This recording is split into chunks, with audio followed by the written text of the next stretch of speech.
see the whole picture. That's why Live Fiber 6 gives you the Skyview network. Get a live view of traffic and weather from all over the CSRA. Available online 24 hours a day at WJBF.com and the free Live Fiber 6 mobile app.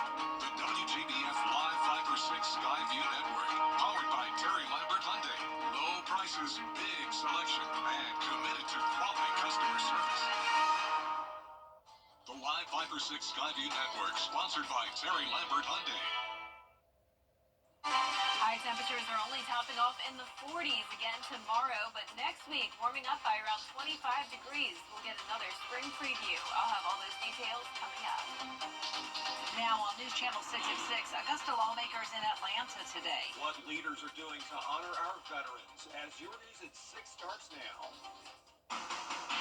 Live from Television Park, this is WJBF News Channel 6 at 6.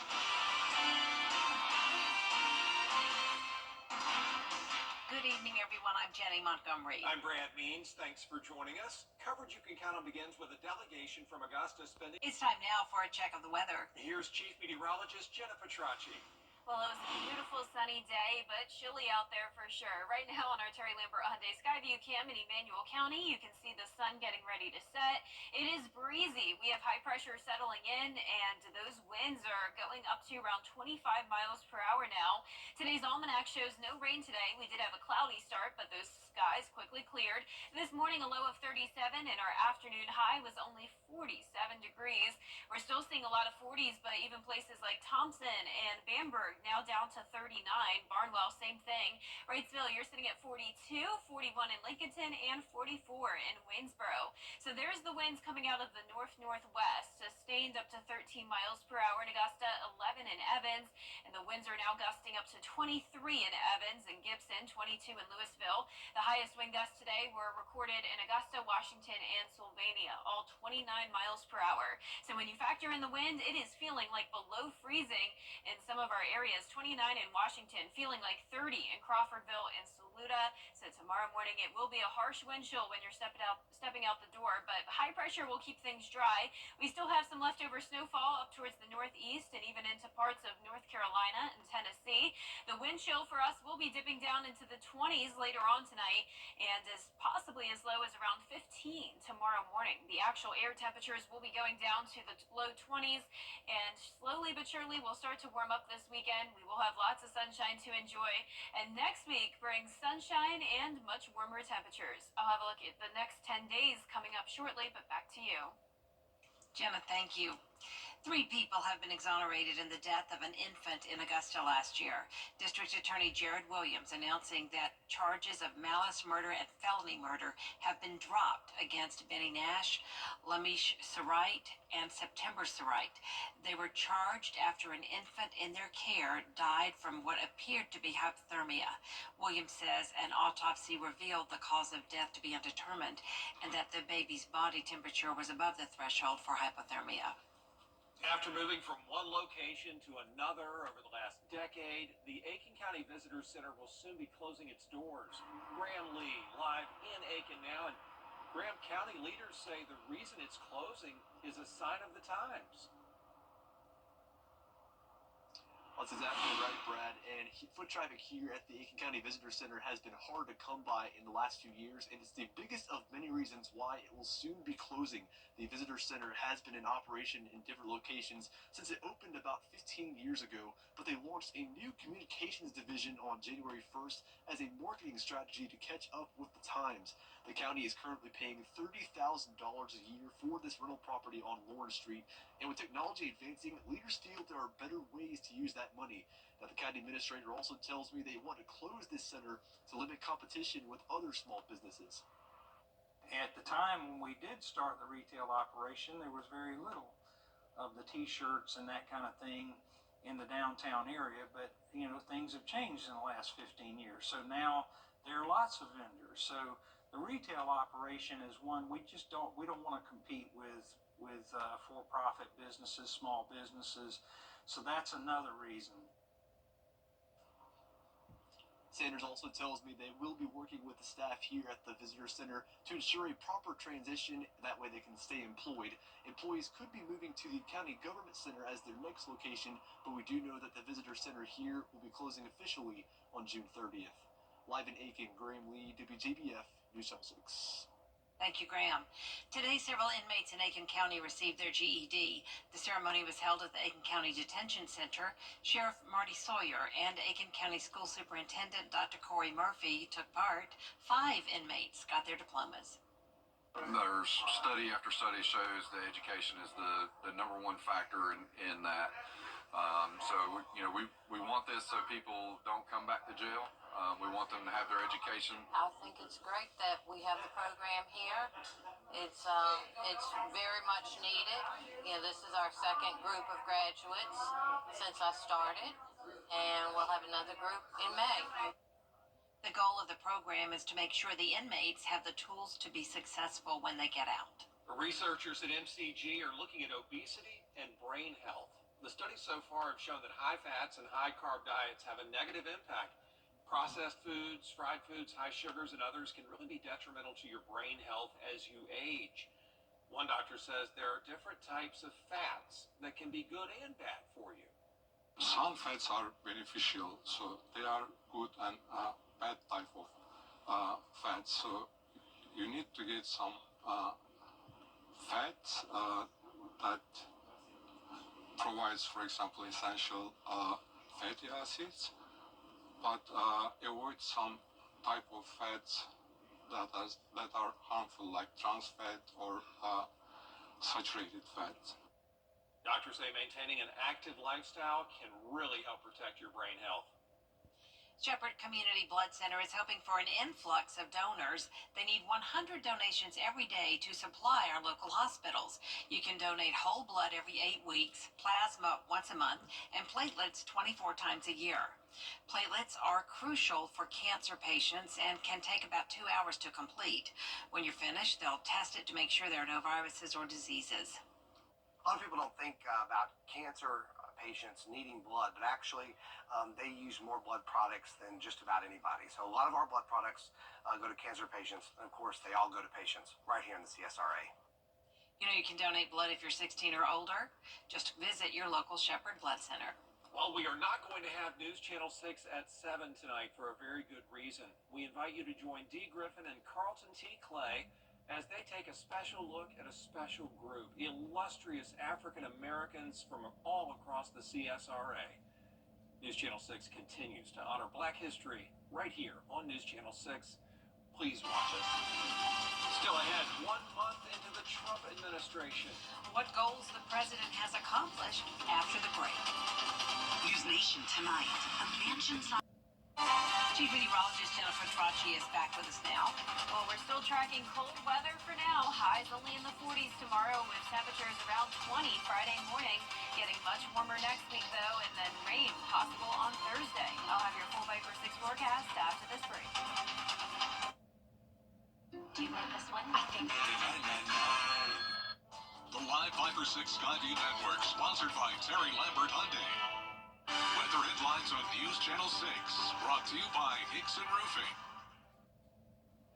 Now, your most accurate forecast with WJBF Live Viper 6. Welcome back. Yesterday was a snowy day across parts of North Carolina and especially up towards Virginia Beach. Over 6 inches over the past 24 hours, and even some isolated amounts here and there across Tennessee, around 2 inches near Knoxville, and even a dusting around the Atlanta metro and Columbia yesterday in parts of the northern Midlands. The CSRA stayed snow-free, though, yesterday. We just had a very cold rain come down. Temperatures here in town were just enough above freezing to prevent any of that winter weather. But notice some very cold temperatures here across the southeast. 22 up in Nashville and Oklahoma City, and then down towards South Georgia, 50s and 70s in Florida. So let's take a look now up towards the northeast, where they're also dealing with some snow. This is our Terry Lambert Hyundai Skyview Cam. p.m. in Erie, Pennsylvania. A windy evening. Look at the camera shaking back and forth. And here in the CSRA, it's windy as well. We have a northwest wind sustained at 13 miles per hour. That's making it feel like only 36 degrees. Dew points are very low in the teens, so we have dry air that's taken over with high pressure back in control. Upper 30s in a lot of places now this evening. 37 in Sparta and Gibson. Aiken, you're at 39. 41 in Allendale, 43 in Sylvania, and 42 in Evans. We have some cloud cover over in the Midlands, but most of the skies are clear now this evening with that snow still impacting parts of the northeast, but it's wrapping up now in North Carolina. So we'll be quiet across the southeast over the next couple of days. Our low temperatures will be frigid tonight, as low as around 17 in Saluda, but a lot of us around the 20-degree mark. But when you factor in that northwest wind, it will be feeling like the low to middle teens early tomorrow morning. So a cold weather advisory in effect for all of us. And you can see the highs tomorrow will be pretty much similar to how they were today, mid to upper 40s, well below our average high in the 60s. And for tomorrow morning, we'll be at 23 at 7 a.m., 30s at 10 a.m., and then down to 45 by the 5 o'clock hour. So lots of sunshine to enjoy over the next few days. Just bundle up if you're headed outside. Lows will still be in the 20s both Saturday and Sunday, but we'll start to see those temperatures warm on Sunday afternoon all the way up to 61. Now, as for our future cast, we don't have a lot going on here in the southeast. There's the northwest wind. High pressure will move into the area, and we'll eventually start to see a wind coming out of the south. Some cloud cover at times here and there, but overall lots of sunshine this weekend. And then by Sunday and Monday of next week, that's when you'll see the 60s again. Then 70s are in the forecast, believe it or not, Tuesday through Thursday, which means it is looking like another spring preview. This is what we call the spring of deception. So third winter is coming again, and you can see that spring is still 28 days away. So we still have some cold temperatures in store for us. We'll have a cold front move through next Thursday, bringing scattered showers, and behind that front, we'll have highs back into the 50s by next Friday. Now, congratulations to today's umbrella winner. That is Samuel Daniels from Augusta. Samuel, you can pick up your Viper 6 umbrella here at the station and sign up to win yours on WJBF.com. All right, Jenna, thanks. Still ahead, one AU basketball player has a special visit from family in Dublin, Ireland. Hear how he's feeling about being honored on Senior Day with his mom in the audience after the break. Honoring Black History, sponsored by Kimberly Clark. Weather headlines on News Channel 6, brought to you by Hickson Roofing. Now, WJBF sports coverage you can count on. The Augusta Jaguars have their last home game of the regular season on Saturday with a special visit in store for starting center Max Madison. The senior center has played a pivotal role in the Jags' success this year. He surpassed 500 rebounds, moving him to the top 25 all-time in just 2 seasons. The Dublin, Ireland native is a long ways from home, but will have some extra motivation this Saturday. His mother flew in from Ireland this week to watch him play for the very first time in a Jags uniform. Yeah, it means the world, obviously having family around always gives you, a boost of confidence, just a support system around you, Being here by yourself is never easy, so having a support cast, especially on a senior day, it means the world. Tip-off set for Saturday, 3:30 p.m. And high school state basketball games continue on both sides of the river, with many teams in the CSRA on the boys and the girls side still alive in tournament play. Some schools even playing for a state title, including Augusta Christian tomorrow. Now, for a full list of the final scores and the teams still playing, head over to our website, WJBF.com, under high school sports. And the 6th-ranked South Carolina women, they're looking to bounce back from their blowout loss to UConn. And now they face the Arkansas Razorbacks to conclude their 3-game homestand. Their 71 home game winning streak came to an end as the Gamecocks fell to UConn in a blowout last Sunday, 87-58 loss. But they've proven to bounce back as they've beaten their opponents by 39 points per game following a loss this season. Now, in the SEC Conference, the Gamecocks lead the league in scoring defense, field goal percentage, and they're second in scoring, averaging 80 points per game. 9 Gamecocks also averaging 20 minutes per game in SEC play. And in the Don Staley era, the Gamecocks are also 20-4 all-time against the Razorbacks. This is a part of our journey. The journey last year didn't have a blemish as far as a loss, but there were blemishes. They were just not in the form of a loss. It's part of it. We gotta embrace the good, the bad, the ugly of whatever our journey is. We're still in it, and everything that we want to accomplish is right there in front of us. Tip-off set for 7 p.m. on the SEC network. And former Georgia quarterback, now Miami quarterback Carson Beck, he had thefts of 3 luxury cars from his home. The Miami police still actively investigating the scene. Beck, the latest athlete targeted by thieves. Several athletes such as Travis Kelce, Patrick Mahomes, Joe Burrow also had burglaries in their homes. Okay, I'm stuck on the "that's his home" part. Yeah. Wow. Yep. Wow. It is. College football has changed. Yes, it sure has, Brad. You were right about that one.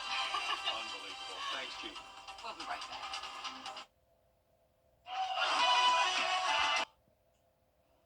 A frigid Friday morning with a low of 21, a high of only 48 with sunshine in the afternoon. A mostly sunny weekend as we start to warm up, then sunshine next week as well with highs in the 70s, then rain on Thursday.